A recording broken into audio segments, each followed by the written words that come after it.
Christophe Houpert, vous êtes pasteur à Bourgoin-Jallieu dans l'Isère. Vous venez d'animer avec un quatuor, un groupe de 4 guitaristes, le culte. Pour vous, la musique dans une assemblée protestante, quelle est sa place ?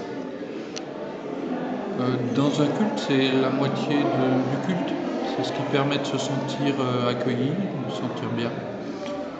Puis c'est ce qui permet aussi aux gens de l'assemblée de participer, puisqu'en fait on chante. Et ça c'est important. Luther disait que chanter c'était prier 2 fois. Donc ça a une place particulièrement importante. Alors justement, avec ces compositions beaucoup plus contemporaines que celles qu'on peut entendre, vous voulez rompre avec la tradition réformée du psautier huguenot, par exemple de Genève, ou même les cantiques luthériens qui sont encore plus anciens et qui restent une partie importante des traditions protestantes. Moi, je ne veux rompre avec rien, mais je veux qu'on puisse proposer autre chose. Voilà. Dans la paroisse de Bourgoin, on a des cultes parfois avec un répertoire baroque très, très précis. On a un organiste qui ne souhaite que jouer ça. Et la diversité, il faut l'exploiter comme une richesse. Donc d'une part, on fait des choses très tradies.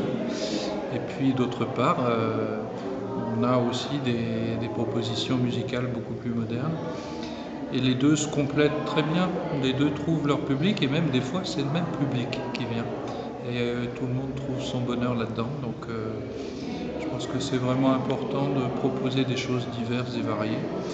Et la proposition que moi je fais avec les copains, c'est quelque chose qu'on considère comme contemporain, même si c'est pas au top de la mode. C'est abordable aujourd'hui pour tout le monde. Et puis il y a les textes aussi, parce que dans la musique il y a des textes, dans des chants. Et c'est vrai que en tant que pasteur, moi j'avais envie aussi de proposer une autre manière, d'autres mots pour dire les choses, pour se les approprier aujourd'hui. Et je suis heureux que les gens s'y retrouvent un peu. Pour vous qui êtes un musicien de longue date, puisque vous avez été durant un temps dans votre vie professionnelle, comment est-ce que naît justement la musique ? Comment est-ce que ça vient ? Comment souffle l'esprit, on pourrait dire, si on veut s'inscrire dans une tradition religieuse ? Alors je sais pas justement, ça souffle, ça vient tout seul. Voilà, Après il y a du travail d'aménagement, il y a du travail supplémentaire pour le mettre en forme, mais les airs, ils vous viennent comme ça, vous les choisissez pas. Vous avez été catholique, aujourd'hui vous êtes pasteur. Dans la tradition catholique, depuis les années 60, depuis le Concile Vatican II, il y a eu un gros effort de rénovation. Joachim Simas, Thésée et d'autres. Vous vous inscrivez un petit peu dans cette filière ? Je sais pas, moi j'ai beaucoup de plaisir à Thésée, quand j'y emmène des jeunes.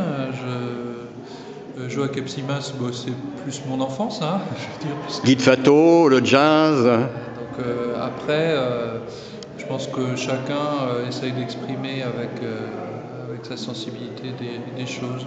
En ce sens-là, effectivement, on se retrouve assez proches. Ultime question, vous allez de temple en temple avec votre groupe, Christian Band, je crois. Comment est-ce qu'on se déplace de cette façon-là ? On est accueilli pour des cultes, je crois, différents. Alors d'abord, ça fait 2 ans qu'on commence à faire ça plus sérieusement. Avant, on le faisait sur la région stéphanoise.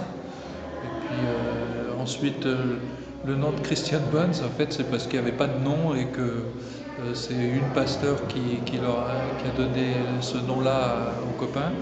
Donc oui, on fait ça avec plaisir. On essaye de proposer une autre musique, mais tout en restant dans une dynamique de prière. Je pense que c'est ça qui est important pour nous, c'est qu'on ne soit pas dans du concert. On est vraiment au service d'une liturgie et tous les morceaux qu'on propose et que je compose, moi je les inscris dans la liturgie de nos églises. C'est-à-dire qu'ils sont compatibles, incorporables par tout un chacun. Chacun peut prendre les partitions, elles sont sur le web, et puis se les approprier et les chanter dans des cultes. pas de concert, mais il vous arrive quand même d'avoir avec vous non seulement des guitares, mais des claviers, des violoncelles, d'autres instruments? Alors, Batterie? violoncelle, c'est arrivé quelques fois parce qu'on avait une amie. C'est souvent des histoires d'amitié, hein, et sur le CD, le recours aux instruments type clavier, oui, sont fréquents. Voilà, on a des copains percussionnistes aussi. S'ils sont là, on les accueille avec bonheur. C'est toujours un plaisir de partager la musique, quoi. Des projets pour conclure? Ben, moi, je suis en train de travailler sur un deuxième CD. Le premier vient tout juste de sortir, mais je travaille sur un nouveau CD. On a déjà, de toute façon, une douzaine de titres qui sont prêts. Et on va essayer d'enregistrer ça avec les copains quand on aura un peu de temps devant nous.